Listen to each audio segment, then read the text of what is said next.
안녕하십니까. 곽건영의 책이야기 성서의 뜨락을 거닐다 27번째 시간입니다. 오늘은 제클린 E. 랩슬리가 쓴 Whispering the Word, Hearing Women's Stories in the Old Testament 세 번째이자 마지막 시간이 되겠습니다. 자, 지난주에 우리가 사사기 19장 읽었습니다. 근데 19장, 20장, 21장은 서로 연결되어 있는 그런 스토리죠. 근데 시간 관계상 19장만 읽었는데 오늘은 20장과 21장을 읽고 이 저자가 이 사건, 이 이야기에 대해서 어떻게 얘기하고 있는지, 어떤 얘기를 하고 있는지, 어떻게 해석하고 있는지, 이 저자의 입장이, 이 책을 서술한 저자의 입장은 두 가지라고 말씀드렸습니다. 첫째, 여성 신학자로서 페미니스트의 관점에서 이야기를 읽겠다 하는 것. 두 번째로는 이 이야기가 담고 있는 신학적인 메시지, 그리고 컨페셔널한 고백, 신앙 고백적인 그런 메시지를 찾아보겠다 그랬습니다. 그러니까 어떤 그 여성주의적 관점만 얘기하는 게 아니라, 여성주의적인 시각으로만 바라보는 게 아니라, 어떤 의미에서는 좀 전통적인 신학, 그리스도교 신학, 기독교 신학, 그러니까 하나님의 이야기를 읽는 거죠. 하나님의 사건을 읽는 거고 하나님의 이야기를 읽고 해석하는 그런 관점입니다. 자, 지난주에 했던 사사기 19장의 얘기를 요약해서 좀 말씀드리겠습니다. 한 레위 사람이 있습니다. 근데 그 사람 첩이 있었는데 그 첩이 무슨 일로 화가 나서 자기 친정으로 갔다 그랬어요.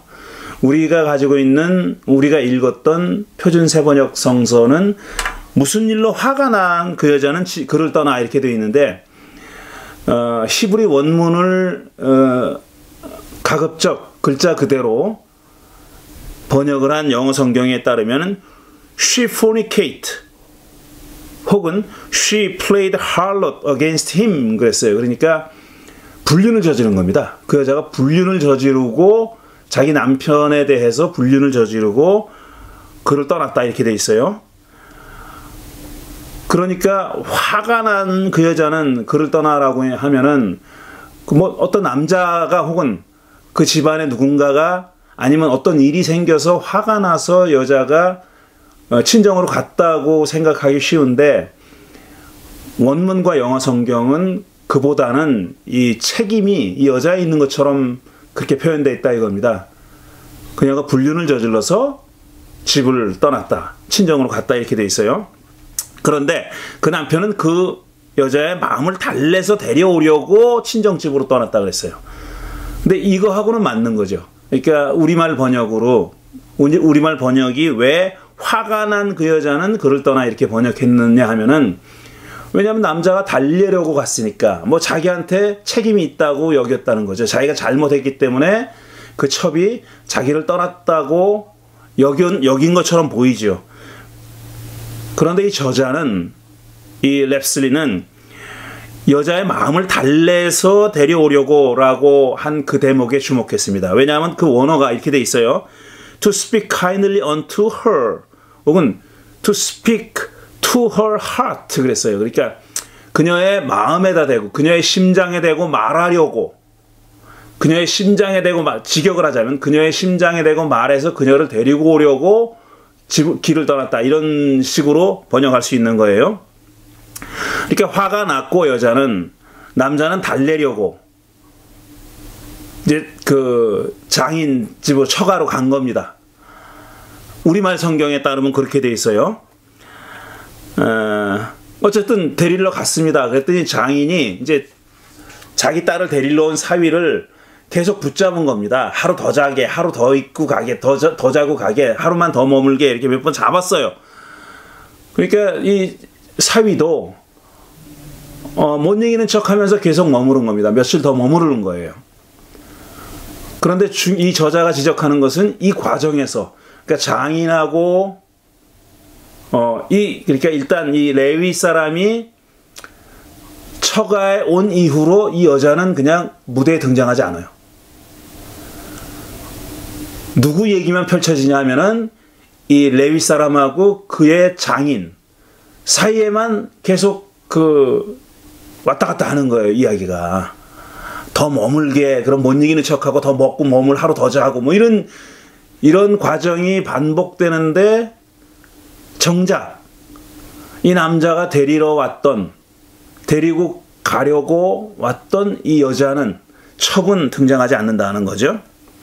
어쨌든 며칠 더 머물다가 떠납니다. 길을 떠나는데 먼 길이니까 이제 중간에 머물러야 되는데 이제 날이 저물었어요. 이 가까운데 여부스, 예루살렘입니다. 지금 얘기하면 예루살렘이 있는데 예루살렘에서 머물러야 될 처지가 됐어요. 그런데 이 사람은 우리가 이방 족속의 땅이 어떻게 머무느냐 그래가지고 기브아까지 가자고 종을 설득해가지고 종에게 얘기해가지고 기브아까지 갑니다. 그러니까 예루살렘은, 여부스는 이스라엘 입장에서 보면 외부자예요.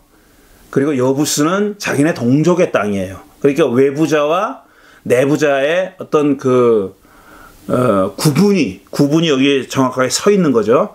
근데 기브아로 갔는데 아무도 이 사람을 환대하지 않는 겁니다.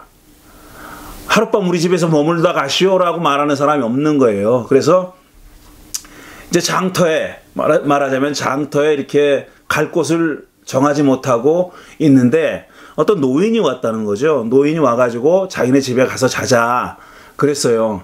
근데 그 노인은 에브라임 사람인데 기브아에 와서 살고 있다 그랬습니다. 그러니까 기브아 사람의 입장에서 보면 외부인이죠, 역시. 근데 기브아 사람은 이 남자를, 이 일행을 환대하지 않았고 기브아 사람 입장에서 본 외부인이 환대한 겁니다.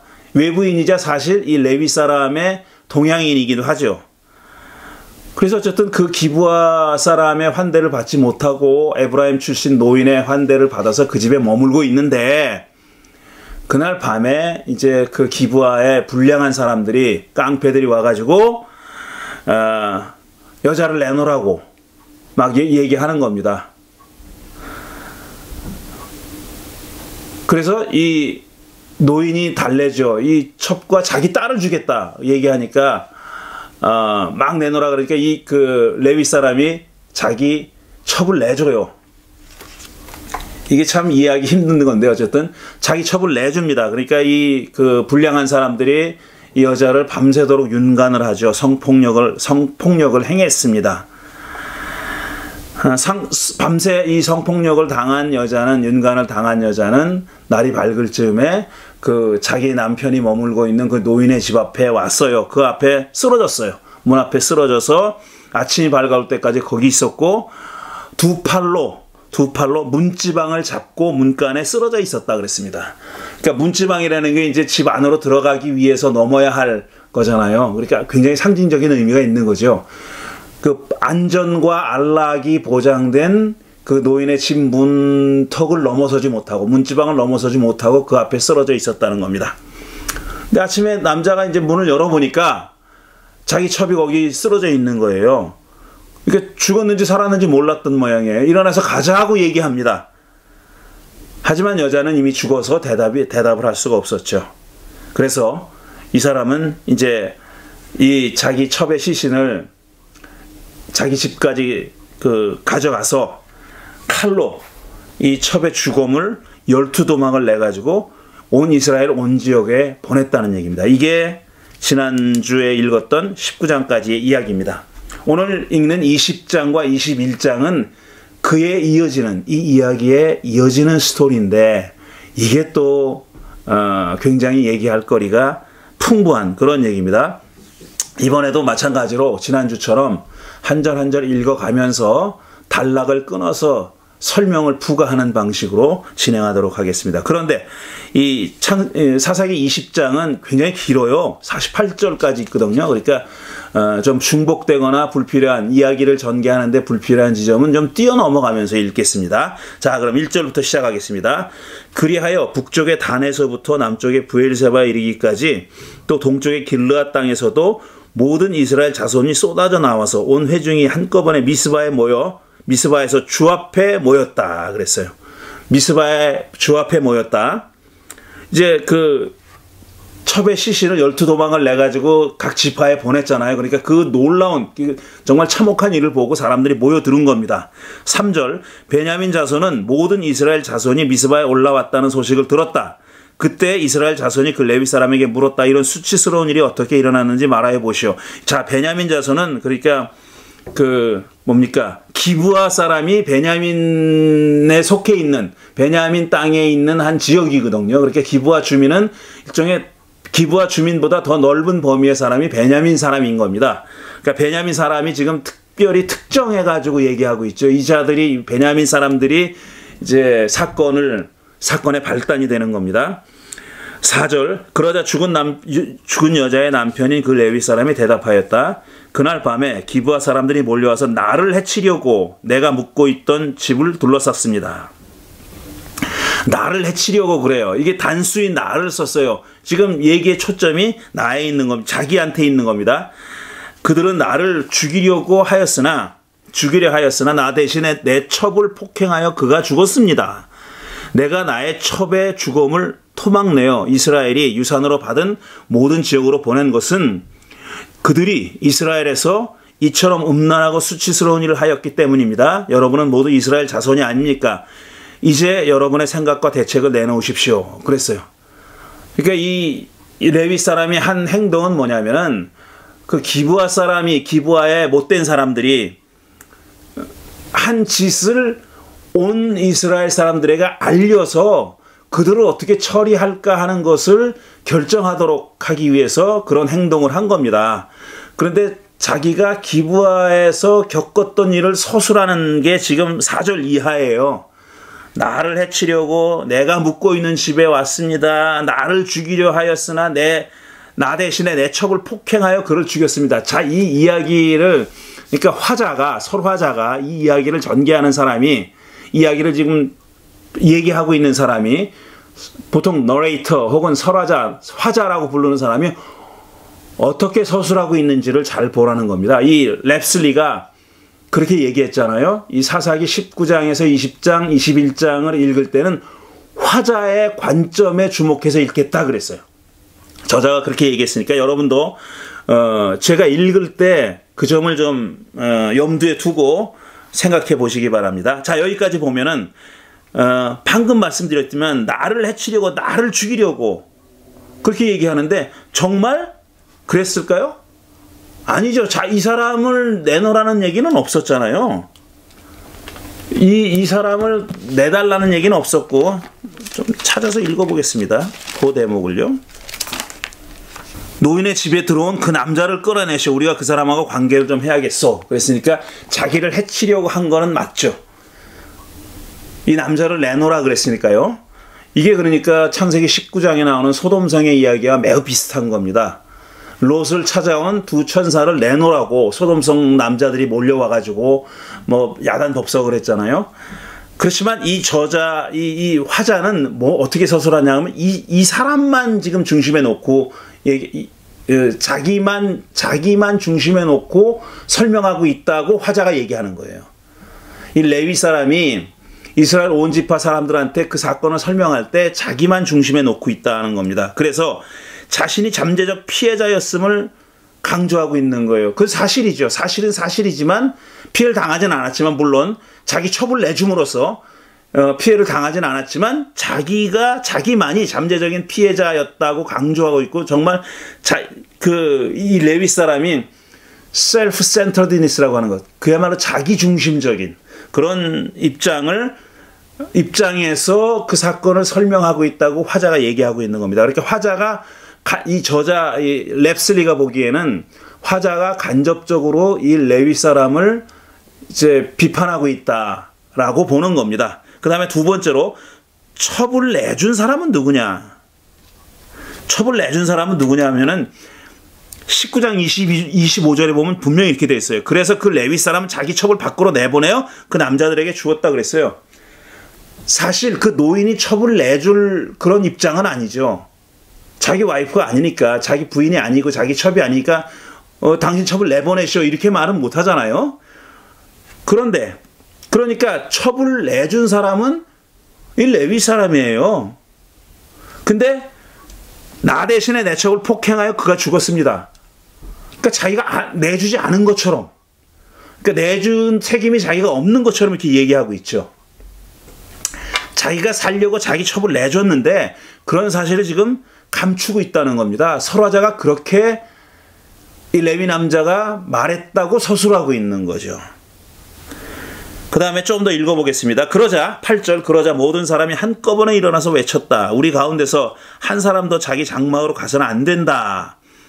이제 기브아 사람들에게 우리가 할 일은 이렇다. 제비를 뽑아 그들을 치자. 군인들은 베냐민 땅에 있는 기브아로 가서 기브아 사람이 이스라엘 안에서 저지른 이 모든 수치스러운 일을 벌하게 하자.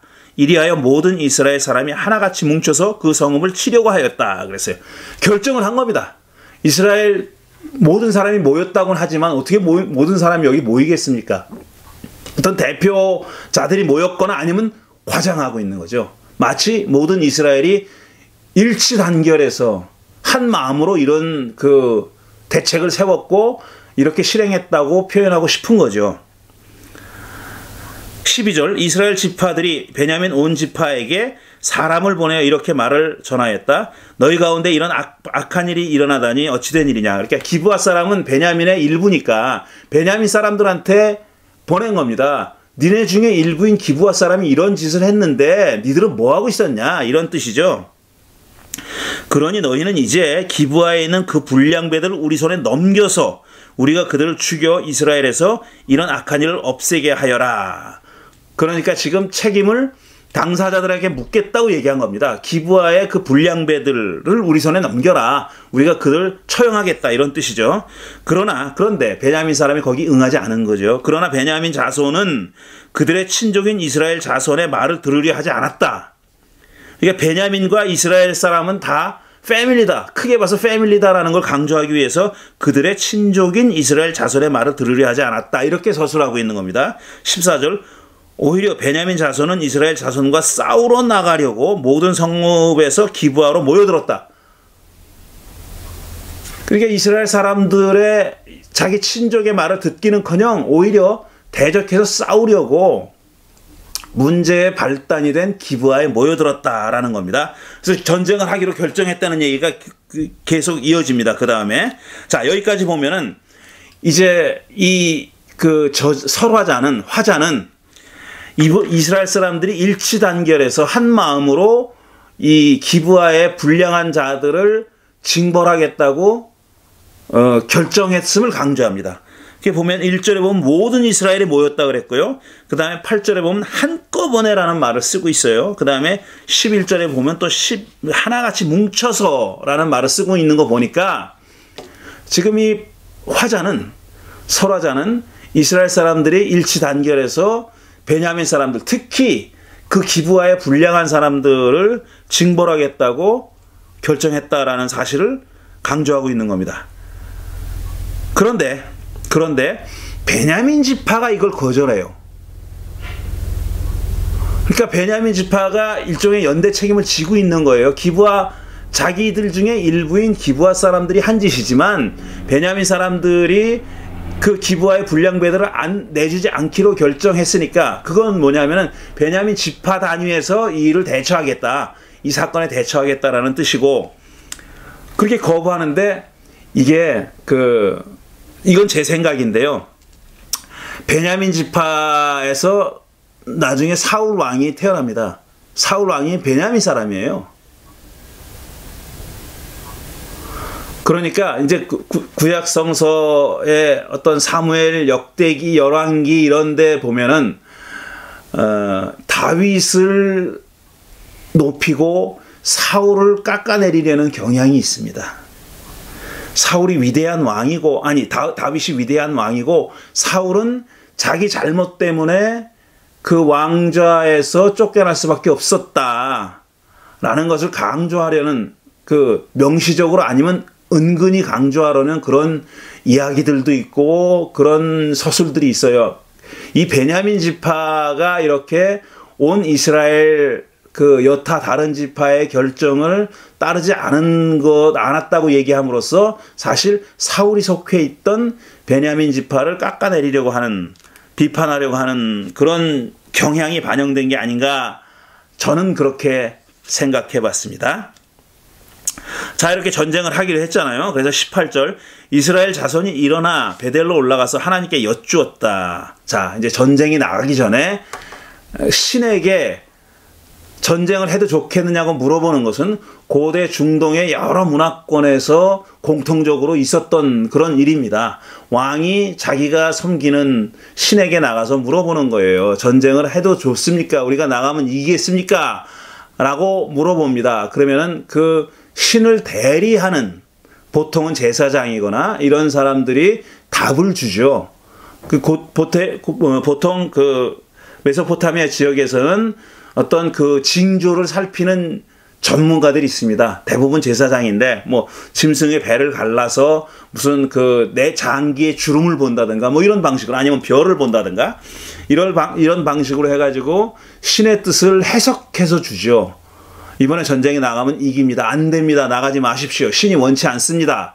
라고 이런 답을 주는 거예요. 거기에 따라서 전쟁을 행할 거냐 말 거냐를 결정하는데 똑같은 일이 여기서 이루어진 겁니다. 이스라엘 자손도 똑같은 그런 관습대로 고대 중동 문명권의 관습대로 그렇게 했다는 거예요. 우리 가운데 어느 지파가 먼저 올라가서 베냐민 자손과 싸워야 합니까? 이렇게 물어봤어요. 이 질문의 내용을 조금 주시해서 보실 필요가 있습니다. 주께서 말씀하셨다. 유다 지파가 먼저 올라가거라. 유다 지파는 또 아까 베냐민과 반대로 다윗의 지파입니다. 다윗이 속해 있는 지파입니다. 유다 지파가 선출된 거예요. 하나님이 유다 지파를 지목하셨습니다. 다음날 아침에 이스라엘 자손이 출동하여 기브아 맞은편에 진을 쳤다. 이렇게 싸움 얘기가 나와요. 그러자 베냐민 자손이 기브아에서 나와 그날에 이스라엘 사람 22,000명을 땅에 쓰러뜨렸다. 이스라엘 사람이 야훼 하나님께 누가 나가서 전쟁할까요? 라고 물어봤고 유다 지파라고 지목을 해줬어요. 야훼가. 그런데 그렇다면 밑에 깔려있는 내용은 뭐냐면 아하, 야훼 신이 이 전쟁을 나가라고 하는 거구나. 나가면 이기겠구나 생각하고 나갔잖아요. 그런데 결과는 반대입니다. 이스라엘이 왕창 깨졌어요. 무려 22,000명이 죽었다 그랬어요. 22,000명이 땅에 쓰러졌다 그랬어요. 그러니 이거 얼마나 기가 막힐 노릇이에요. 이스라엘 사람 입장에서 보면은 아니 야훼 신이 나가라 그래서 나갔는데 자기들이 이렇게 엄청난 패배를 당하니까 얼마나 기가 막혔겠습니까? 22절 그래서 이스라엘 자손은 베델로 올라가서 주 앞에서 날이 저물도록 목 놓아 울면서 여쭈었다. 자기가 졌으니까 자기들이 졌으니까 우리가 다시 가서 우리의 동기 베냐민 자손과 싸워도 되겠습니까? 이 질문의 방식이 달라졌죠. 처음에는 어느 지파가 올라갑니까? 누가 올라갑니까? 이렇게 물어봤어요. 그런데 이번에는 누가 올라가 싸워도 되겠습니까? 라고 물어봤어요. 그때 주께서 올라가서 싸워라! 하고 말씀하셨다는 겁니다. 이스라엘 사람들이 스스로 용기를 내어 첫날 대열을 갖추었던 그곳에 가서 다시 전투태세를 갖추었다. 좀 띄어서 25절 베냐민 자손은 이튿날에도 그들을 대항하려고 기브아에서 나와서 이스라엘 자손 18,000명을 땅에 쓰러뜨렸는데 죽은 이들은 모두 칼을 쓸 줄 아는 사람들이었다. 또 졌어요. 이스라엘이 또 졌어요. 그리고 18,000명이 죽었다는 거예요. 근데 그들은 다 용사였다는 겁니다. 싸움 할 줄 아는 사람이었다는 거예요. 그런 사람들이 죽었어요. 두 번이나 야훼 하나님이 이스라엘을 전쟁에 내보내서 패하게 만들었어요. 근데 기브아 사람들이, 베냐민 사람들이 야훼께 이렇게 물었다는 얘기는 없죠. 그러니까 베냐민 사람들은 온 이스라엘 사람들이 쳐들어오니까 맞서서 싸웠을 뿐입니다. 그런데 그들이 이겼다는 겁니다. 그것도 아주 대승을 거뒀다는 거예요. 그러니 참 이게 황당한 노릇 아닙니까? 조금 더 읽어보죠. 26절 그러자 온 이스라엘 자손은 베델로 올라가서 주 앞에서 목 놓아 울었다. 울었겠죠. 야훼가 나가라 그래서 나가서 싸웠는데 졌으니까. 자, 목 놓아 운 다음에 이제 또 한 번 야훼께 물어봅니다. 우리가 또다시 올라가서 우리의 동기 베냐민 자손과 싸워도 되겠습니까? 아니면 그만두어야 하겠습니까? 아니면 그만두어야 하겠습니까? 라는 말이 덧붙었죠. 그 앞에 야훼께 했던 질문에 그 대목이 덧붙여 있는 겁니다. 덧붙여 있는 겁니다. 주께서 말씀하셨다. 올라가거라. 내일은 틀림없이 내가 그들을 너희 손에 넘겨주겠다. 야훼의 대답도 마찬가지로 길어졌죠. 올라가거라. 올라가 싸워라. 이렇게 얘기하더니 유다 지파다. 이렇게만 단답형으로 대답하더니 이번에는 올라가거라. 내일은 틀림없이 너희들을 이기게 하겠다라고 그렇게 답을 해준 겁니다. 자, 그러니까 이 이스라엘 사람들이 3번에 걸쳐서 야훼께 전쟁을 해도 되겠냐고 물어보는데 질문의 내용이 조금씩 달라졌잖아요. 그러니까 처음에 본 첫 질문은 뭐냐면은 어느 지파가 올라가서 싸워야 됩니까? 이렇게 물어봤으니까 이건 싸우는 건 당연한 거예요. 당연한 걸로 생각했던 겁니다. 그러고 나서 물어본 거예요. 어느 지파가 나가면 됩니까?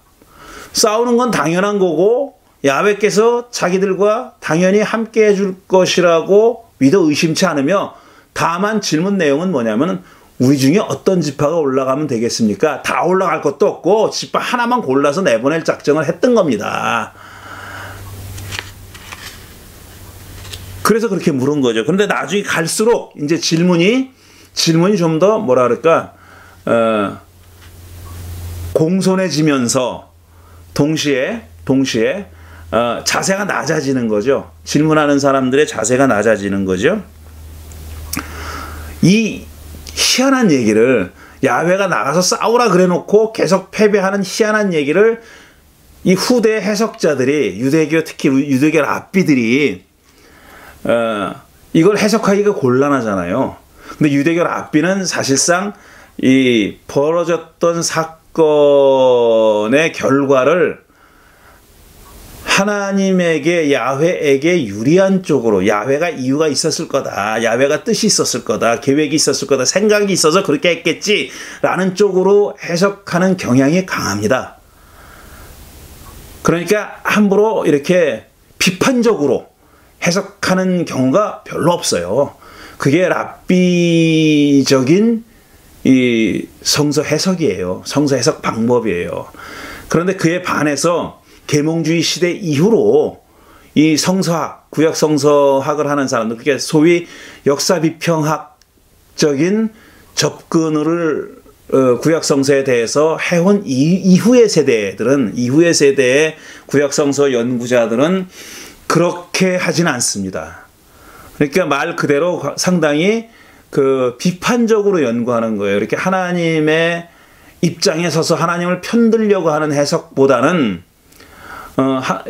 야훼에 대해서도 상당히 비판적인 입장을 가지고 해석하는 경우가 많아요. 그러니까 야훼가 이런 것들은 납득하지 않겠다라든지 이런 것들은 야훼에 문제가 있다라는 식으로 해석하죠. 근데 유대교 해석자들은 사실 오랫동안 그리고 많은 경우에 지금까지도 그런 해석을 이어가고 있습니다. 야훼 하나님이 무슨 생각이 있고 이유가 있어서 우리는 알지 못하지만 무슨 이유가 있어서 그렇게 행동하신 걸 거야. 그리고 사람이 문제가 있어서 사람 편에서 문제가 있었기 때문에 야훼가 이렇게 행동하고 여기서도 지금 야훼가 나가라 그랬는데 나가서 졌잖아요. 그러니까 그 결과를 이해하는 데 있어서 하나님 편에서의 문제보다는 사람 편에서의 문제를 찾는다 이겁니다. 그래서 이 많은 해석자들은 특히 유대교 계통의 해석자들은 야훼가 언제 올라가 싸워라고만 했지 언제 승리할 거라고 장담한 약속한 적은 없지 않느냐. 싸워라 그랬을 뿐이다. 언제 야훼가 승리를 약속한 적이 있느냐? 라고 그렇게 야훼를 편드는 해석을 오랫동안 해왔습니다. 그런데 사실 그렇습니까? 나가 싸워라 그러면은 이기는 거죠. 이기게 해주겠다는 거였죠. 그 이전 전쟁에서 그렇지 않았습니까? 그 이전 전쟁에서 그랬죠. 가나안 정복 시기에도 야훼가 함께해서 심지어는 이스라엘 군인들은 싸우지도 않았는데 야훼의 전쟁, 자기 자신이 직접 전쟁을 해가지고 저걸 무찔렀다는 얘기도 나오잖아요. 그리고 실패했을 때는 이 사람 편에서 잘못이 있었기 때문에 실패했다고 분명히 얘기하잖아요. 그게 바로 아이성 함락에 실패했을 때 아간이 그 전에 잘못했기 때문이라고 얘기하지 않습니까? 그런 거죠. 그러니까 약속하지는 않았다라고 나가서 싸우라고만 했지 약속하지는 않았다라는 말은 조금 궁색한 해석이라고 말할 수 있죠. 자, 여기서 우리가 근본적으로 이제 물어야 할 질문은 이겁니다. 지금 내전이 벌어진 거 아닙니까? 베냐민 지파와 여타 11지파 사이에 내전이 벌어졌어요. 시빌 워가 벌어진 겁니다. 내전이 벌어졌는데 다 야훼 하나님의 자손들이 아닙니까? 야훼 하나님의 백성들 아니에요. 근데 야훼는 도대체 누구 편을 들어야 되는지 야훼 입장에서 한번 여러분이 생각해 보십시오. 여러분이 야훼다 그러면은 누구 편을 들어야 되겠어요? 이스라엘 편을 드는 게 맞습니까? 아니면은 베냐민 편을 드는 게 맞습니까? 둘 다 자기 백성들 아니에요. 물론 지금 겉으로 보기에 기브아 사람이 잘못했죠. 자기 동족에 대고 이런 짓을 하는 건 아니죠. 창세기 19장도 소돔성 사람은 사실 외부자입니다. 외부자가 이스라엘 입장에서 보면 외부자예요. 소돔성 사람의 입장에서 보면 외부자가 자기네 지역에 들어온 거고 그 외부자를 내놓으라고 한 거예요. 그런데 지금 이 이야기는 사사기 19장의 이야기는 내부자들끼리의 얘기예요. 기브아도 이스라엘에 속해 있는 사람이고 레위 사람과 그의 첩도 당연히 이스라엘 사람으로 간주되는 사람들 아닙니까? 이스라엘인 속해 있는 사람들 아니에요. 그러니까 자기들끼리 다툰 거예요. 그래서 사실 이렇게 확대돼서 전쟁이 일어난 거 아닙니까? 이럴 때 야훼가 누구 편을 들어야 되겠느냐 하는 거예요. 그러니까 야훼는 왜 이렇게 행동을 했을까? 왜 나가서 싸워라. 유다 지파다. 나가서 싸워라. 라고 하면서 그들을 패배하게 만들었을까? 이거 우리가 질문해야 될 내용이고 사실 21세기를 살아가는 우리에게도 의미가 있는 질문이죠. 왜냐하면 우리도 야훼는 내 편, 야훼는 우리 편 이런 의식이 강하잖아요. 넓게 보면 그리스도교라는 테두리 안에서 야훼는 우리 편이라고 생각하고 비그리스도인들은 그들이라고 생각하잖아요. 그들. 위가 아니라 그들이라고 생각하고 또 어떤 선교의 대상이라고 생각하고 지금 현대의 선교 개념은 많이 달라지긴 했지만 말이죠. 그들이라고 복음화해야 할 선교의 대상이라고 생각하고 그들이라고 생각했고 야훼는 우리 편이라고 생각했잖아요. 하나님은 우리 편이다. 하나님은 그들 편일 리가 없다. 이렇게 오랫동안 생각해 왔고 지금도 그렇게 생각하는 사람들이 있지 않습니까? 그런 우리들에게 이 이야기가 주는 어떤 질문, 자극이 있는 거죠. 왜 야훼는 이렇게 행동을 했을까? 야훼는 도대체 누구 편일까? 이스라엘 편일까? 베냐민 편일까? 이런 질문을 할 수 있는 거 아니에요? 그 다음에 또 하나, 야훼의 신탁은 글자 그대로 믿어도 되는가라는 질문을 던지고 있는 겁니다. 그렇지 않아요? 유다 지파가 나가라 그랬어요.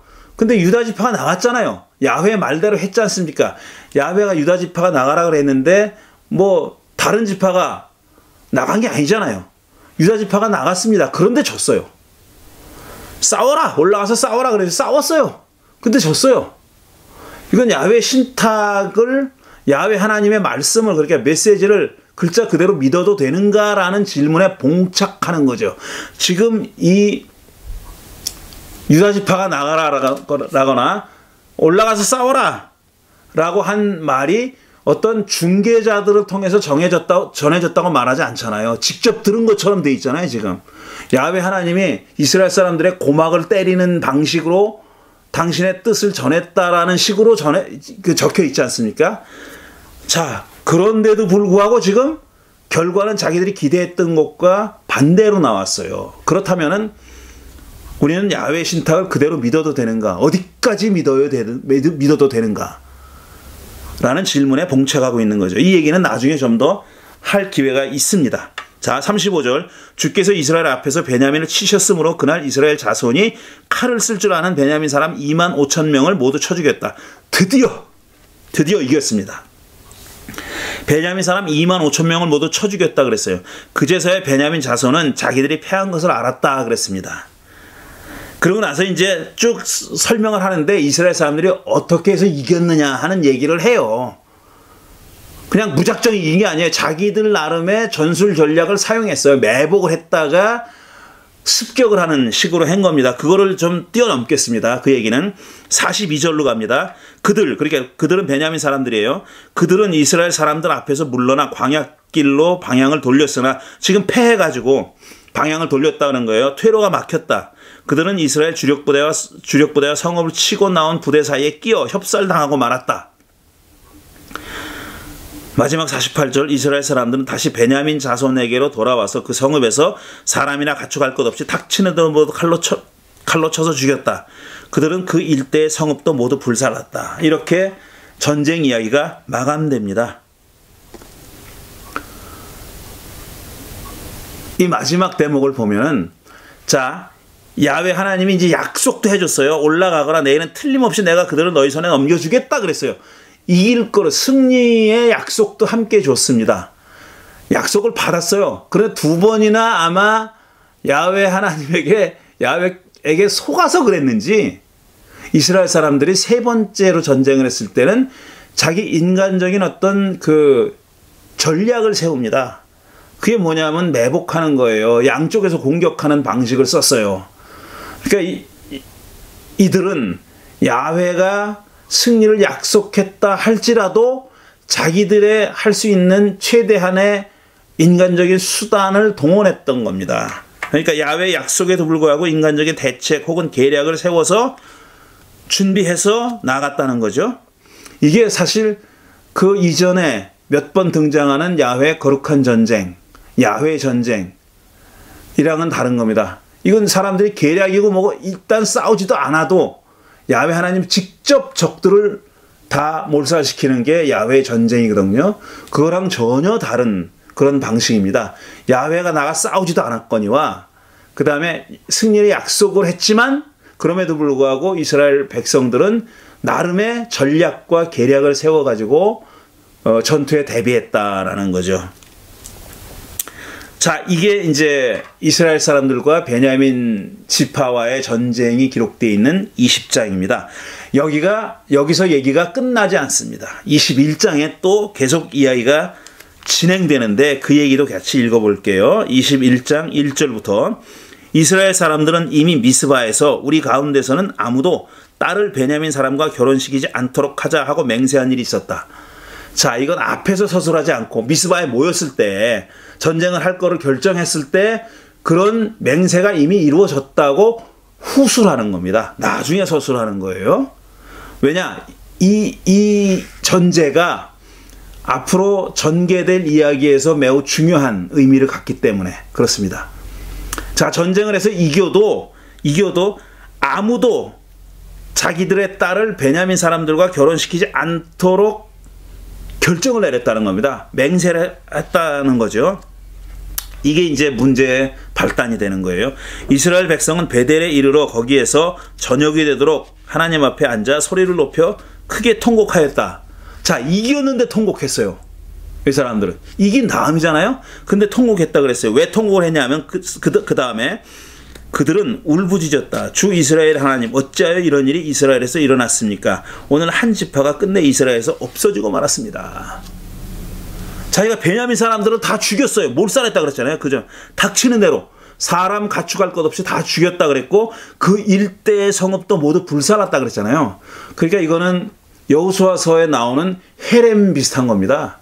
그러니까 아무도 살려두지 않는 거예요. 전쟁을 하러 나가서 그 전리품조차도 다 불태워버리는, 살아있는 생명 있는 것들은 죄다 죽이고 전리품조차도 불태워 죽이는 이상한 전쟁의 관습.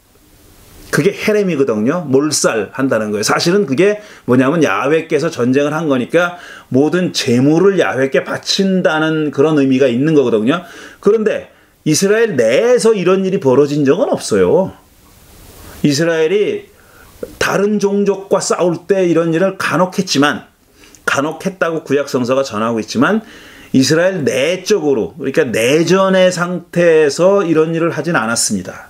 근데 여기 유일하게 그렇게 했다는 거예요. 베냐민 사람들에 대해서, 베냐민 지파에 대해서 그런 행동을 했다고 얘기하는 겁니다. 그리고 나서 이들은 통곡하는 겁니다. 한 지파가 완전히 사라져 버렸다고, 그걸 야훼 하나님께 울부짖었다는 거죠. 어떻게 이런 일이 일어날 수 있습니까? 한 지파가 사라져버리고 말았습니다. 그랬어요. 그 다음에 4절, 다음날 아침이 되자 백성은 일찍 일어나 거기에 한 제단을 쌓고 번제와 화목제를 드렸다. 그런 다음에 이스라엘 자손은 이스라엘 모든 지파 가운데서 어느 지파가 주 앞에 모인 그 총회에 참석하지 않았는지 알아보았다. 누구든지 미스바로 올라와서 주 앞에 나오지 않으면 죽이기로 굳게 맹세하였기 때문이다. 약간 이야기가 흐름이 좀 자연스럽진 않죠. 어느 지파가 참석하지 못했는지 뻔한 거 아닙니까? 지금 베냐민 지파를 다 몰살했다 그랬잖아요. 아주 소수의 사람들만, 도망친 사람들만 살아남은 거예요. 나중에 나오지만. 그러니 이 총회에 이스라엘 사람들이 다 모이는데 베냐민 지파가 나올 수가 없잖아요. 근데 어느 지파가 참석하지 않았는지 살펴볼 것도 없죠. 이미 다 알고 있는 거죠. 그러고 나서 누구든지 비스바에 올라와서 주 앞에 나오지 않으면 죽이기로 굳게 맹세하였기 때문이다. 이건 무슨 소리인지 어쨌든 이야기가 좀 꼬여 있습니다. 6절, 이스라엘 자손은 그들의 동기 베냐민 자손에 대해서 측은한 마음이 생겨서, 그러니까 자기들이 다 죽여놓고 이제 측은한 마음이 생겼다 그랬어요. 오늘 이스라엘에서 지파 하나가 없어져 버렸다. 우리 스스로가 이미 우리 딸을 그들과는 결혼시키지 않기로 주께 맹세하였으니 우리가 어떻게 해야 그 살아남은 사람들에게 아내를 구해줄 수 있겠는가 하고 걱정하였다 그랬어요. 자, 이제 소수의 사람들이 살아남았어요. 수백 명의 사람들이 살아남았어요.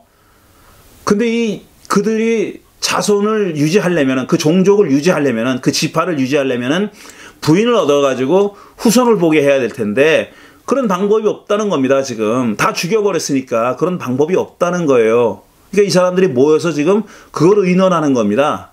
이 한 지파가 영원히 끊어지긴 할 수 없으니까 어디선가 그 살아남은 베냐민 사람들의 아내를 구해와서 그들로 하여금 후손을 이어가게 하자, 유산을 이어가게 하자라고 생각한 거죠. 그러니까 이 이야기가 조금 더 다시 한번 반복해서 설명드리면은 딸을 주지를 않기로 한 것은 전쟁 전에 이미 맹세했다는 겁니다. 단지 여기서 지금 이 대목에서 후술을 하고 있을 뿐이에요. 나중에 서술하고 있을 뿐이고요. 자, 이게 여기서 이제 커다란 역설이 있는데 이스라엘 사람들이 승리했잖아요. 어쨌든 11지파가 승리했잖아요. 근데 그 앞에도 계속 제가 말씀드렸죠. 강조했어요. 이스라엘 사람들은 똘똘 뭉쳐서 하나다라는 거를 3차례에 걸쳐서 반복했다고. 모두 다 모였다. 한 목소리로 뭐 이런 식으로 강조했다 그랬잖아요. 그래서 이스라엘의 어떤 그 단결성, 이스라엘의 동일성, 하나됨 같은 것을 강조하는 그런 표현이란 말이에요. 근데 그런 이스라엘이 하나로 똘똘 뭉쳐서 단합을 과시하면서 승리했어요. 그런데 그 결과는 뭐냐면은 그 단합을 깨는 거예요. 통일성을 깨는 거죠. 완전성을 깨뜨리는 거예요. 왜냐하면 그 12지파 중에 하나인 베냐민이 지금 역사상에서 사라지게 된 위기에 놓인 겁니다. 단결을 해가지고 단합해가지고 한 짓이 뭐냐면 단합을 깨뜨리는 일이에요. 통일성을 깨뜨리는 그런 짓을 한 거예요. 그러니 이게 얼마나 역설적인 말도 안 되는 모순이 되는 얘기입니까? 단합을 해가지고 단합을 깬 거예요. 그런 일이 벌어졌다는 거죠. 자, 그런데 생각해 보시면은 사사기 9장이 아니라 19장부터 생각해 보면은 이 모든 일이 어디서 발단이 됐느냐 하면은 한 레위 사람의 첩이 무슨 일이 있었는지 모르지만 자기 친정으로 가서 안 오니까 자기 첩을 데리러 그 레위 사람의 장인집에, 처갓집에 가서 그 첩을 데리고 오다가 발생한 하나의 성폭력 사건에서부터 시작된 거 아닙니까? 그러니까 이 엄청난 사태는 이스라엘의 단합을 깨뜨린, 이스라엘이 단합해서 스스로의 단합을 깨뜨린 이 역설적인 사건의 발단은 한 레위 사람의 첩의 친정행에서부터 비롯됐다라는 겁니다. 이 얼마나 참 역설적인 얘기예요. 이 얘기는 조금 나중에 뒤에서 조금 더 얘기할 기회가 있을 겁니다. 자, 계속 읽어보죠. 8절. 그래서 그들은 이스라엘 지파 가운데 어느 지파가 미스파에 올라오지 않았는지 주 앞에 나오지 않았는지를 알아보았다. 그러자 길르앗의 야베스에서는 한 사람도 진으로 오지 않고 이 총회에도 참석하지 않은 사실이 드러났다. 그들이 백성을 일일이 살펴보니 정말 길르앗의 야베스 주민은 한 사람도 없었다. 그래서 회중은 가장 용감한 군인 12,000명을 그리로 보내면서 명령하였다. 너희는 가서 길르앗의 야베스 주민을 여자나 어린아이나 할 것 없이 칼로 쳐서 죽여라. 올라오지 않았으니까 죽여라. 너희가 할 일은 남자를 모두 죽이고 남자와 동침한 일이 있는 여자도 모두 죽이는 것이다. 자, 죽이라 그래. 남자는 죽이고 남자와 동침한 일이 있는 모든 여자도 죽여라. 그러니까 결혼하지 않은 여자들만 살려두라는 겁니다. 그들은 길르앗의 야베스 주민 가운데서 아직 남자와 한 번도 동침하지 않은 처녀 400명을 찾아내어 가나안 땅의 실로에 있는 진으로 데리고 왔다 그랬어요. 그러니까 나머지는 다 죽였다는 얘기죠. 나머지는 다 죽이고 남자와 한 번도 동침한 적이 없는 처녀 400명만 산채로 데리고 왔다는 거예요. 실로로 데리고 왔다 그랬어요. 실로는 나중에 지금도 그렇지만 이스라엘의 성전에 있었던 사무엘이, 그 다음에 그 선대인 엘리가 제사장 역할을 했던 그런 성소가 있는 곳입니다. 진으로 데려왔다 그랬어요. 그리고 나서 온 회중은 림몬 바위에 숨어서 사는 베냐민 자손에게 사람을 보내어 그들과 화친을 선언한다는 말을 전했다. 자, 지금 살아남아있는 베냐민 자손들이 있는 거예요. 그들이 어디 숨어 있다가 림몬 바위에 숨어 있었다고 그랬습니다. 근데 그들한테 소식을 전한 겁니다. 이제 너희들 죽이지 않을게. 화친하자. 그래서 말을 전했어요. 그때 베냐민 자손이 돌아오니, 그래서 이제 베냐민 자손이 돌아왔어요. 숨어 있던 곳에서 나와서 돌아왔어요. 이스라엘 사람들은 길르앗의 야베스 여자들 가운데서 살려둔 여자들을 그들과 결혼시켰다. 그러나 여자의 수가 모자랐다 그랬어요. 자, 이 베냐민 사람들의 유산을 이어가기 위해서, 후손을 이어가기 위해서 지금 야베스 길르앗에서 잡아온, 생포해온, 포로로 잡아온, 납치죠. 그러니까 이게 납치해온 처녀 400명을 이 베냐민 사람들과 결혼시켰다는 거예요. 이건 뭐 개인의 의사고 뭐가 없어요. 이스라엘 사람들이 온 이스라엘 사람들이 그렇게 결정했다는 겁니다. 그리고 그대로 행했다는 거예요. 그런데 문제는 뭐냐? 여자의 수가 모자랐다는 겁니다. 그러니까 생존 베냐민 지파 사람의 숫자가 넘었다는 거예요. 400명을 넘어섰다는 거예요. 그래서 또 다른 특단의 대책을 세우는 얘기가 그 다음에 이어집니다. 자, 여기까지를 조금 더 설명을 해보자면은, 이스라엘 사람들이 한 조치, 지금 뭡니까? 이게 야베스 길르앗에 가서 이제 총회에 참석하지 않았다는 이유로 그 사람들을 다 쳐 죽여요. 쳐 죽이고 이제 처녀들 400명만, 편의상 처녀라고 표현할게요. 처녀들 400명만 산채로 데려온 겁니다. 그리고 그들을 강제로 결혼시켜요. 베냐민의 생존한 남자들과 베냐민 지파의 생존자들과 강제로 결혼시킨 겁니다. 그러니 참 이게 얼마나 웃기는 얘기예요. 과거에 자기들이 행한 폭력이죠.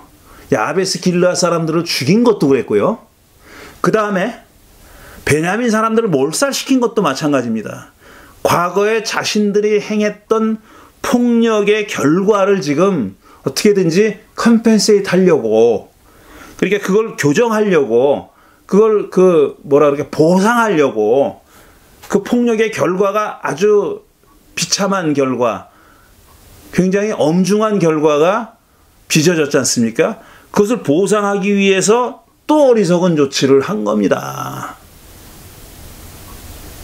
야베스 길르앗 사람들 다 죽이고 거기서 처녀들 400명만 데리고 와가지고 강제 결혼시킨 거예요.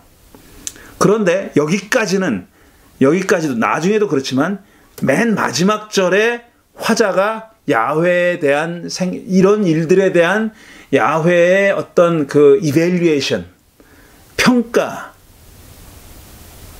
대해서 한마디 하는 것 이외에는 이런 일이 진행되는 동안 야훼는 absence, 부재합니다.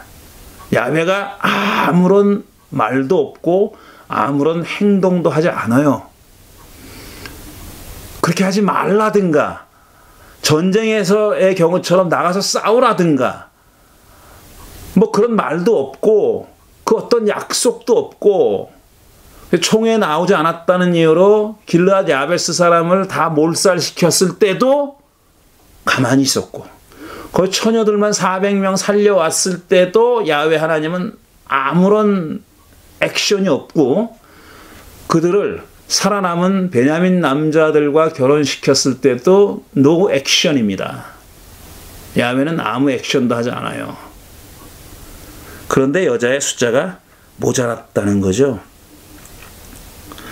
그거는 이들이 한 조치가 불완전한 조치였다라는 것을 보여주는 얘기입니다. 그래서 그거를 또 보상하기 위해서 그걸 보충하기 위해서 또 다른 행동을 하는데 그 얘기가 15절 이하에 나옵니다. 주께서 이스라엘 지파 가운데서 한 지파가 비어 틈이 생기게 하셨으므로 자 이게 이 서술 방식을 보세요. 지금 베냐민 지파가 이 꼴이 된 게 주께서 하신 일이라고 설명하고 있죠. 서술하고 있죠. 누구 서술입니까? 화자의 서술이에요. 너레이터가 설화자가 이렇게 얘기하고 있는 겁니다. 이스라엘 백성은 베냐민 지파가 딱하다는 생각이 들었다. 자기들이 다 몰살시키고 나서 베냐민 지파를 지금 측은히 여긴 거예요. 그때 회중의 장로들이 걱정하였다. 베냐민 지파 가운데서 여자들이 다 죽었으니 이제 우리가 어떻게 해야 살아남은 남자들에게 아내를 짝지어 줄 수 있겠는가? 자기들이 죽여놓고 이렇게 하는 겁니다. 이게 누가 딴 데서 죽었어요? 아니면 무슨 뭐 천재지변이 일어나서 죽었습니까? 자기들이 베냐민 여자들을 다 죽이고 나서 이런 걱정을 하고 있는 거예요. 이게 도대체 앞뒤가 맞습니까? 그들이 또 말하였다. 베냐민 지파에서 살아남은 남자에게도 유산이 있어야 이스라엘 가운데서 한 지파가 없어지지 않을 것이다. 그러니까 후손이 있어야 되겠다라고 말한 겁니다. 후손을 만들어줘야 되겠다라고 얘기한 거예요. 18절 그러나 이미 이스라엘 자손이 자기 딸을 베냐민 사람과 결혼시키는 사람은 누구든지 저주를 받을 것이라고 맹세하였으니 1절에 나오는 얘기죠. 우리는 아무도 우리의 딸들을 그들과 결혼시킬 수 없다라고 얘기했습니다. 그래서 그들은 한 묘안을 생각해냈다. 그렇다. 실로에서 해마다 열리는 주의 축제가 곧 다가온다. 주의 축제라 그랬어요. 축제 이름은 몰라요. 축제 이름은 없는데 어쨌든 실로에서 해마다 열리는 야훼의 축제가 있다는 겁니다. 야훼 페스티벌이 있다는 거예요. 축제가 있어요. 절기가 중요한 절기가 있어요. 곧 다가온다. 그리고 괄호 안에 설명을 했어요. 실로는 베델 북쪽 르보나 남쪽 베델에서 세겜으로 올라가는 큰 길 동쪽에 있다 그랬어요. 위치를 설명해 준 거예요. 그리고 그들은 베냐민 자손에게 이렇게 지시하였다. 자, 베냐민 자손, 살아남은 베냐민 자손에게 이렇게 지시합니다. 너희는 가서 포도원에 숨어서 살피다가 실로의 처녀들이 춤을 추러 나오면 포도원에서 달려나와 그 실로의 처녀들 가운데서 하나씩 붙들어 아내를 삼아 베냐민 땅으로 돌아가거라. 납치하려는 겁니다. 포도원에 숨어 있다가 이 페스티벌 하러 주의 축제에 춤추러 온 처녀들을 납치해 가라는 거예요. 보쌈하라는 거예요. 보쌈. 황당하지 않습니까?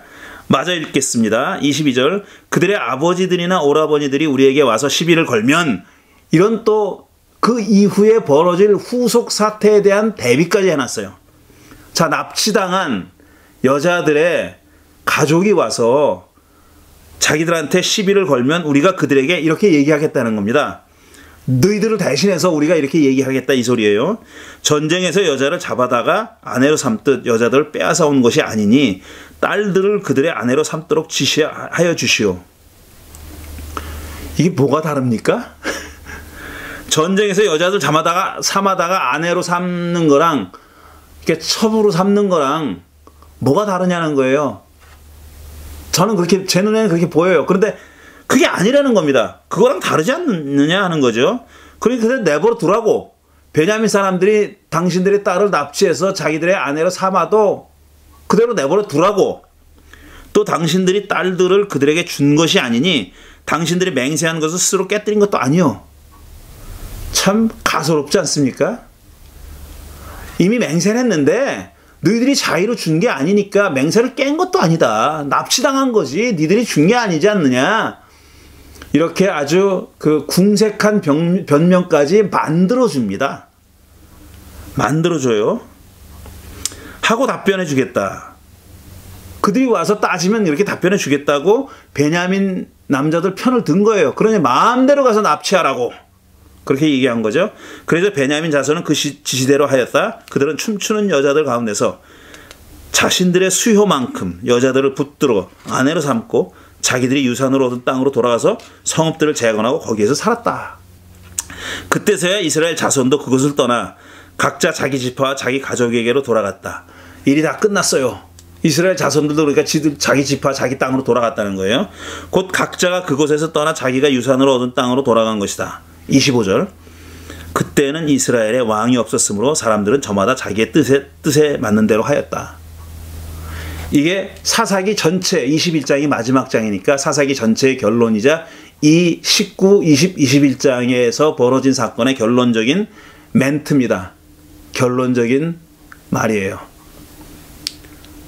이스라엘에 왕이 없었기 때문에 사람이 다 지멋대로 행했던 그런 때였다라고 얘기하는 겁니다. 자, 아까 제가 읽으면서 말씀드린 15절에 주께서 이스라엘 지파들 가운데서 한 지파가 비어 틈이 생기게 하셨으므로 그랬어요. 그러니까 베냐민 지파가 그 꼴이 된 것도 야훼의 계획과 뜻 가운데 벌어진 거라고 지금 설화자가 얘기하고 있는 거예요. 근데 이런 서술은 도대체 누구의 의견인지 1차적으로 설화자의 의견이죠. 설화자가 그렇게 말하고 있으니까. 그런데 설화자가 화자의 의견인지 아니면 화자가 다른 어떤 존재의 견해를 전하고 있는 건지,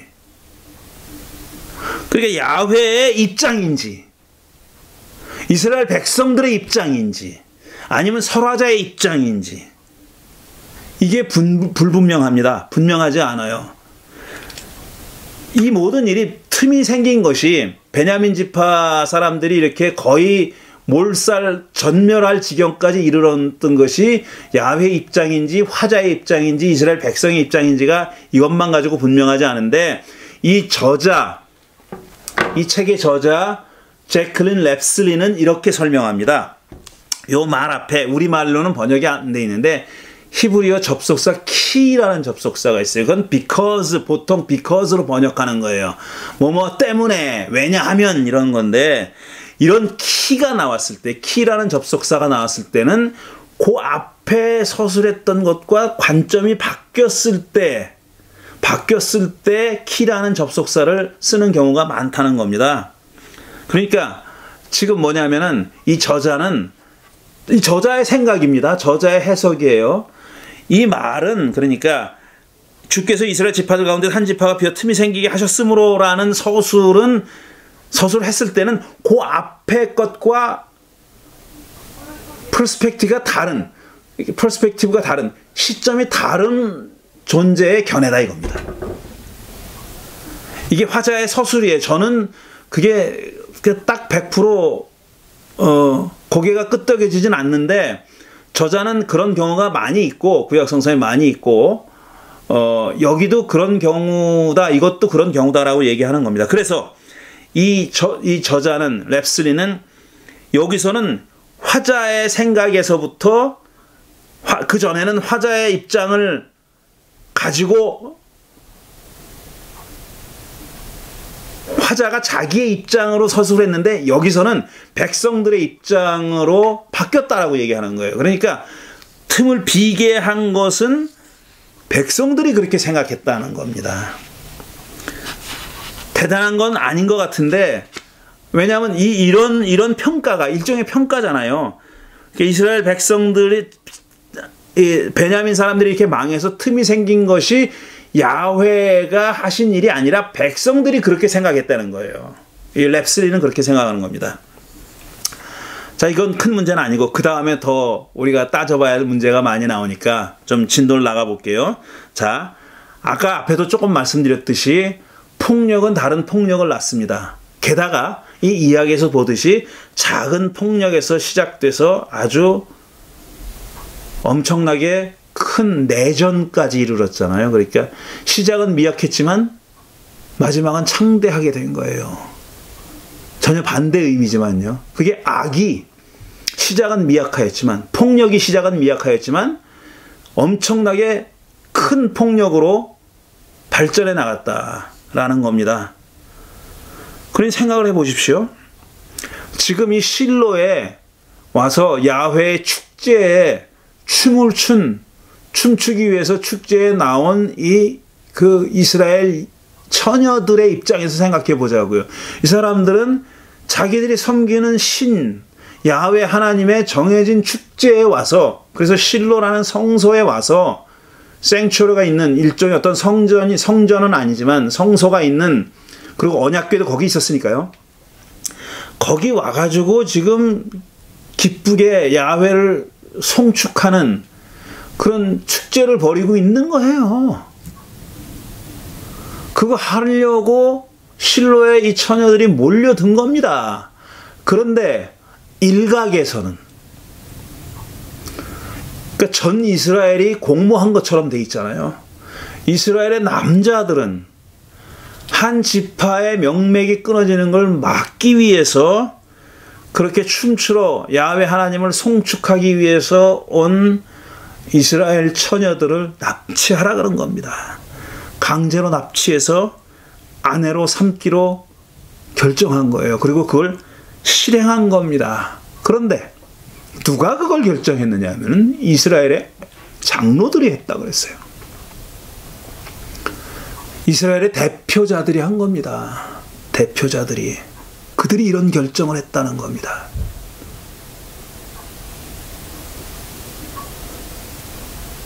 그런데 다시 말씀드리지만 야훼 신은 침묵합니다. 이 일에 대해서도. 자신을 축하하고 찬양하고 기뻐하고 그야말로 송축하기 위해서, 경배하기 위해서 실로 성소에 모여든 처녀들을 강제로 납치해서 강제 결혼을 시키기로 공모했던 현장이나 아니면 그런 일이 벌어졌던 현장이나 야훼 하나님은 absent, 부재했다라는 겁니다. 그 다음에 베냐민 기브아 사람들의 레위 사람의 첩에 대한 성폭력이, 자, 베냐민 기브아 사람들이 이런 성폭력을 저질렀잖아요. 그런데 그것이 어떻게 바뀌냐면 베냐민 사람들의 실로 여인들에 대한 납치로 이어졌어요. 그러니까 이 기브아 사람들이, 베냐민 사람들이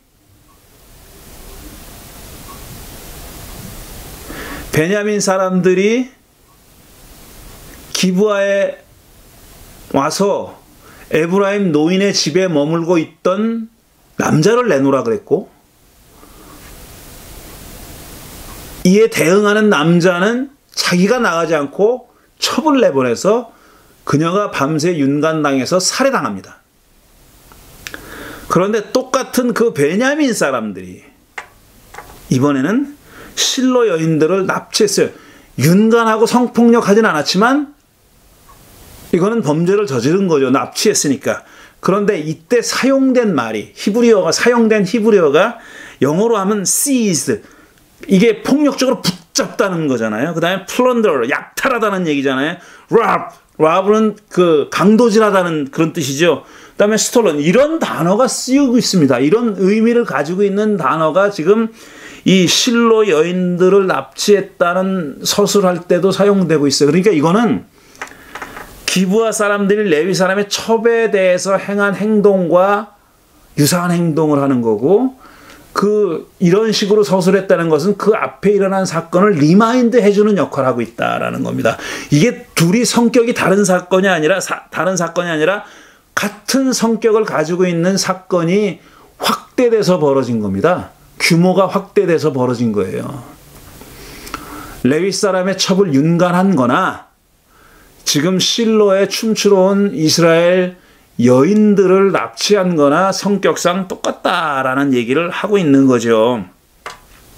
단지 규모가 커졌을 뿐이에요. 그러니까 피해자가 처음 발단에서는 레위 사람의 첩 한 명이었는데 그 피해자가 나중에는 베냐민의 생존했던 여인 400명, 그러니까 남자를 알지 못해서 사로잡혀온 여인 400명과 지금 실로에서 춤추러 축제를 벌이기 위해서 왔다가 잡혀간 수백 명으로 확대된 겁니다. 이 저자는 그 총원이 600명이라고 얘기하는데 저는 잘 못 찾았어요. 지금 뭐 제대로 잘 못 찾았는데 어쨌든 그 실로 성소에서 잡혀온 여자가 200명이라고 계산한 거니까 한 명의 레위 사람의 첩이 겪은 피해가 나중에는 600명의 여인들이 당한 피해로 확대됐다는 겁니다. 자, 그 다음에 이제 24절 마지막에서 두 번째 절에서 뭐라고 얘기했냐면은 그때서야 이스라엘 자손도 그곳을 떠나 각자 자기 지파와 자기 가족에게로 돌아갔다. 곧 각자가 그곳을 떠나 자기가 유산으로 얻은 땅으로 돌아간 것이다 그랬어요. 자, 이제 모든 사건이 끝났어요. 사태가 끝나고 돌아갔다는 거예요. 자기 땅으로. 마치 이 서술은 이스라엘이 처음부터 이제 다 같이 한 목소리로 뭐 이런 표현들로 강조된 이스라엘 사람들의 어떤 단일체, 연대, 유대, 유니티가 회복된 것처럼 얘기했는데 이 필자는 뭐라고 해요? 이게 어떻게 회복된 거냐? 유니티가 아니라 프래그멘테이션 아니냐? 파편화된 게 아니냐? 실제로는 그렇게 얘기하고 있습니다. 이스라엘의 연대와 일치가 회복됐느냐? 그렇지 않다. 사고로 내상은 너무 깊었다. 내상이 깊었다. 겉으로는 유니티가 회복된 것처럼 보이지만 안의 상처는, 내부적인 상처는 너무나 컸기 때문에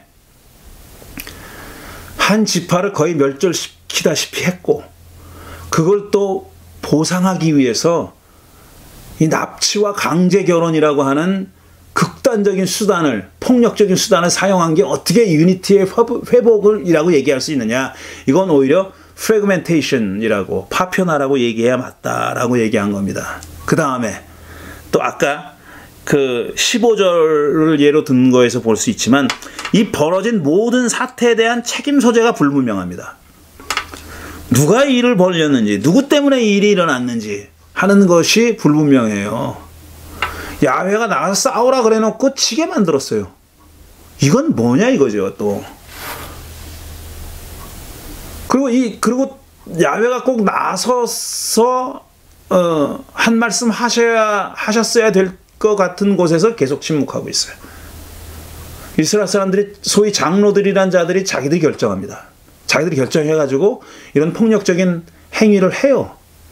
그러고 나서 또 주께서 뭐 이렇게 얘기해.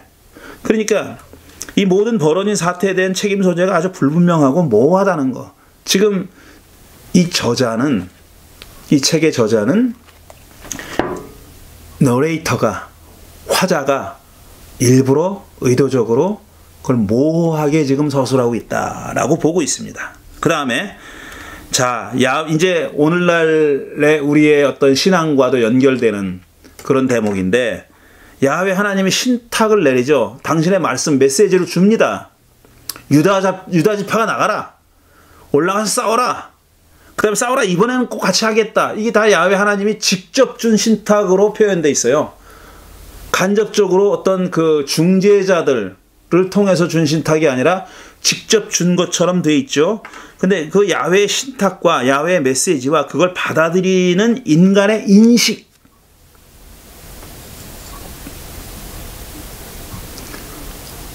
이게 어떤 식으로 전달되는 걸까요? 야훼 하나님의 메시지는 어떤 식으로 전달되는 걸까요?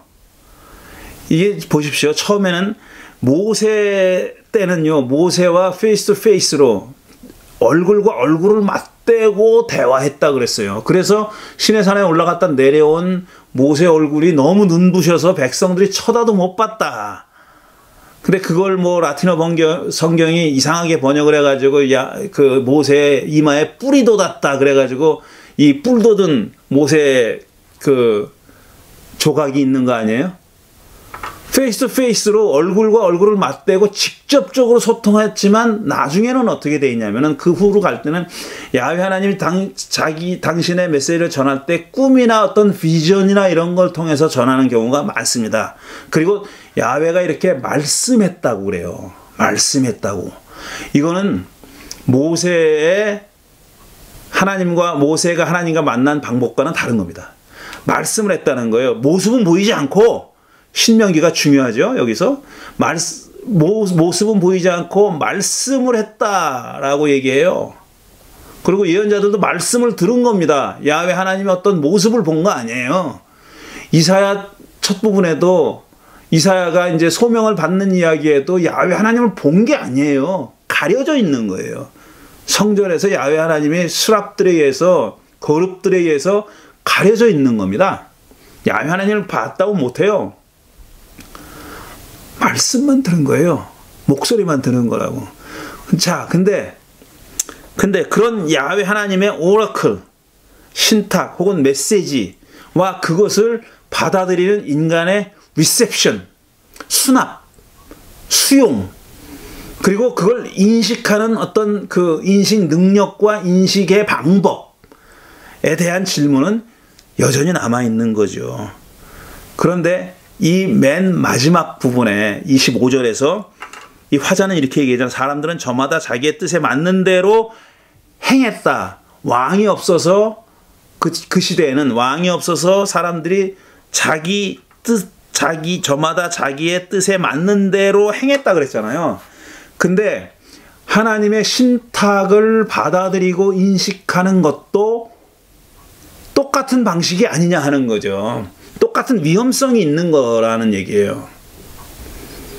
제가 이걸 이 수요 잡담 이전에, 그러니까 팬데믹 시작하고 얼마 안 돼서 몇 번에 걸쳐서 말씀드린 겁니다. 과연 예언자는 어떻게 하나님의 말씀을 받았을까? 라는 주제를 가지고 얘기한 적도 있습니다.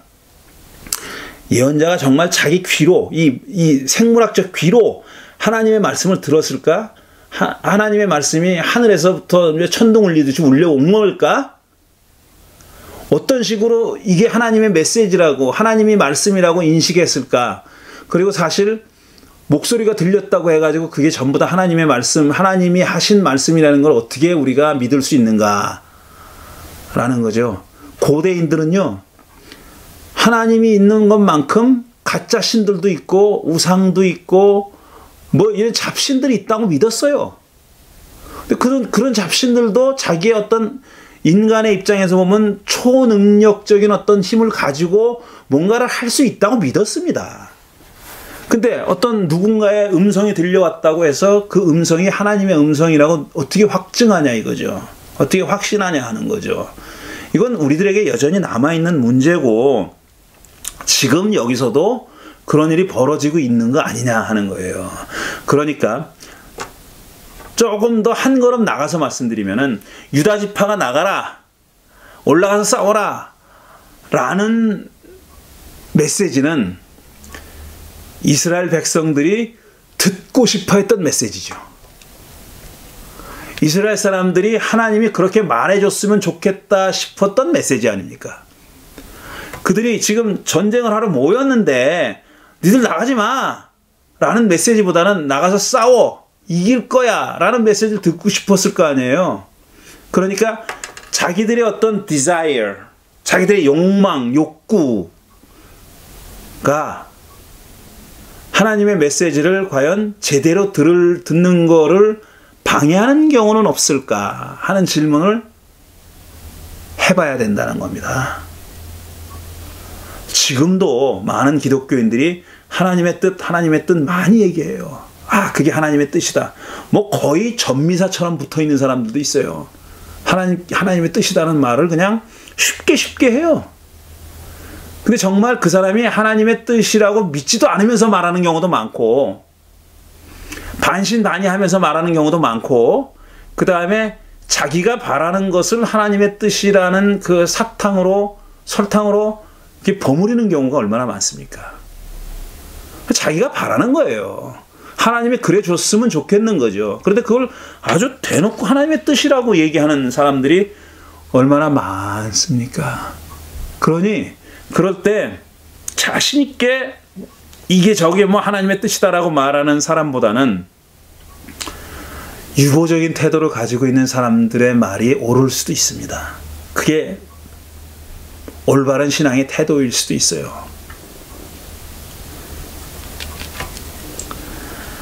그 다음에 자, 8번째로 레위 사람의 자기 첩에 대한 무감각.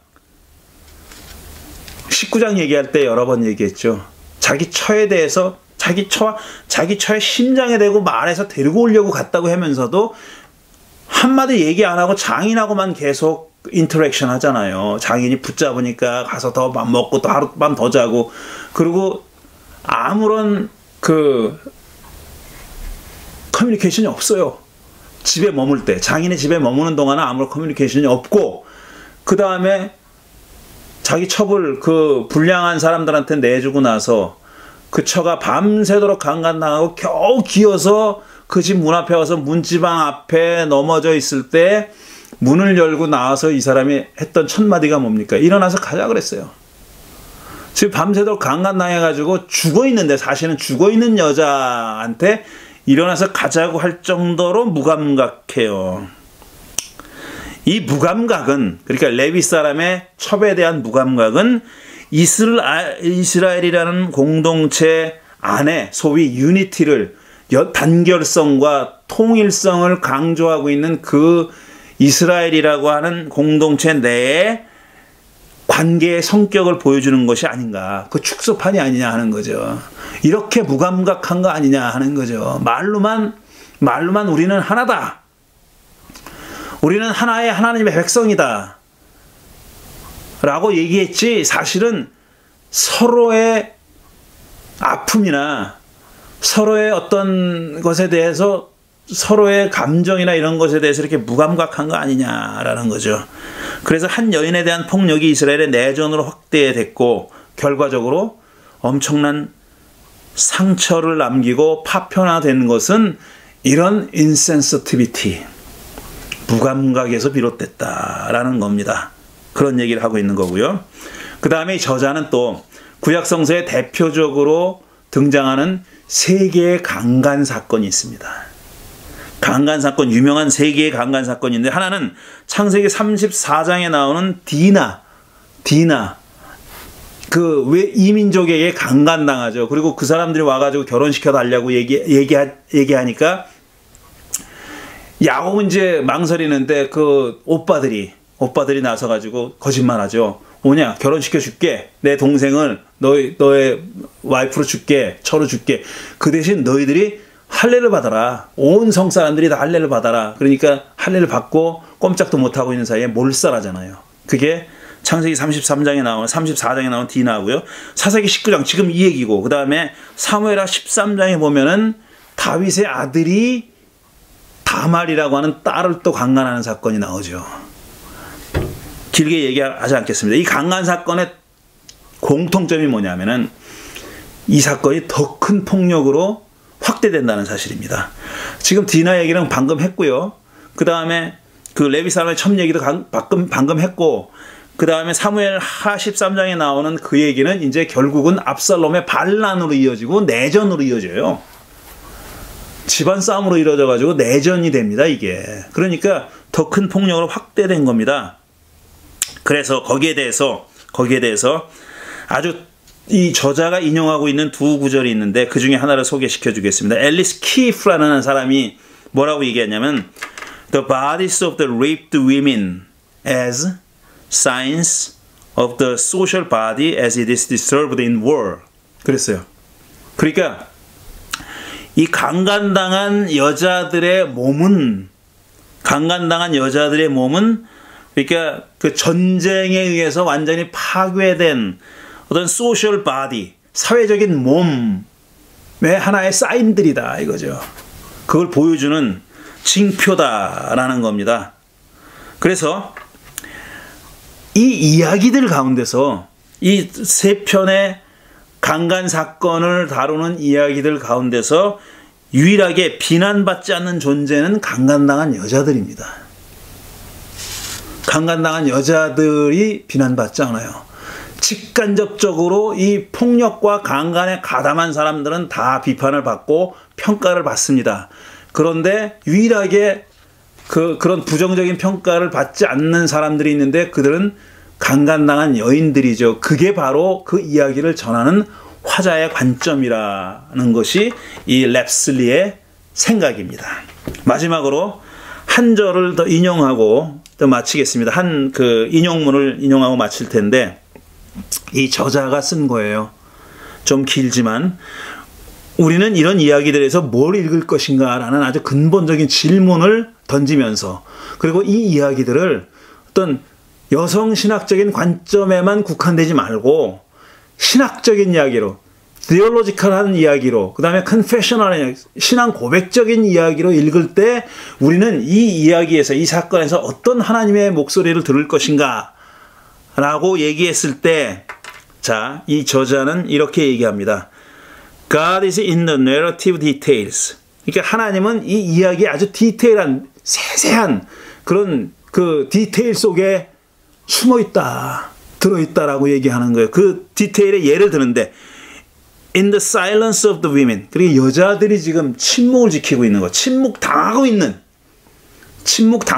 그 속에 하나님의 목소리가 숨어 있다. 하나님이 그 안에 들어 있다. 그 다음에 또 in the father's insistent efforts to get his son-in-law to speak to the heart of his daughter. 그러니까 이 저자는 이 랩슬리는 뭐라고 생각하냐면은 레위 사람의 장인이 이 자기 사위를 계속 며칠 동안 붙들었던 이유는 뭐냐 하면은 그들을 계속 붙들고 있으면서 머물러 있으면서 자기 딸과 화해하기를 무언으로 말은 하지 않지만 그렇게 바라고 그 노력을 기울였다는 겁니다. 그 안에 바로 그런 디테일 안에 하나님이 계시다라고 얘기하는 거고 그 다음에 마지막으로 in the woman's hands clutching the threshold as she was dying. 그러니까 이 첩의 죽음에서처럼 그 문지방에 두 손을 올려놓고 쓰러져 있는 그 여인의 두 손, 문지방에 걸쳐져 있는 그 두 손 가운데 하나님이 계시다. 우리는 그걸 읽어야 된다. 하나님의 그런 디테일 속에, 그러니까 명시적으로 드러내놓고 말하는 그 속에서만 찾으려고 하지 말고 그것이 유일한 하나님의 퍼스펙티브라고, 하나님의 관점이라고, 하나님의 평가라고 보지 말고 위스퍼링 보이스를 듣자. 속삭이는 음성, 그 다음에 사일런트 보이스를, 그러니까 침묵의 목소리를 들어야 된다. 그 침묵의 목소리는 이런 디테일 속에 들어있다라고 얘기하는 겁니다. 그러니까 현대인들이 이런 이야기들 속에서 우리가 찾아내야 할 메시지는 그런 가운데 있다는 얘기를 이 저자가 하고 있는 겁니다. 또 1시간이 좀 넘었는데요. 이 정도를 얘기하는 것으로 이 랩슬리의 Whispering the World라는 책을 소개하는 순서는 마치도록 하겠습니다. 제가 그 책 이야기를 통해서 벌써 그 여성주의의 입장에서 성서를 읽은 이야기들을 소개한 적이 있습니다. 그 자매들 얘기도 했고요. 지금 이 이야기도 했고 또 간간히 여러 이야기들을 많이 했는데 우리가 확실히 저도 이제 한국 출신의 남자니까 제가 가지고 있는, 제가 아직까지 살아온 그런 문화적인 배경, 종교적인 배경이 있지 않습니까? 그리고 사실 당연하게 여겨왔던 것들이 있어요. 다른 사람들은, 특히 다른 성의 사람들은 그게 굉장히 불편한데 또 여성과 그 다음에 제3의 성을 가진 사람들의 입장에서는, 그러니까 뭐 트랜스젠더나 이런 분들에게 보기에는 굉장히 불편한 그런 언행인데 저는 그게 전혀 불편하지 않고 자연스럽게 갖게 되는 그런 언행들이 있지 않습니까? 하게 되는 언행들이 있는데 저는 이런 그 책들을 읽으면서 어쨌든 몸은 아직 다 따라가지 못하지만 머리로서는 많이 교정되어 가고 있는 그런 쪽입니다. 그래서 제가 읽고 느끼고 달라진 그런 것들을 여러분들과 나누고 싶어서 몇 권의 이런 책을 읽고 있는데 앞으로도 계속 이런 성격의 책들을 제가 좀 다른 어프로치를 하는 그런 책들을 소개해 드리려고 합니다. 이것으로서 어쨌든 이 제클린 E. 랩슬리의 Whispering the World에 대한 책 이야기는 마치도록 하겠습니다. 다음 주에는 또 새로운 책을 가지고 여러분들을 찾아뵙겠습니다. 긴 시간 들어주셔서 감사합니다.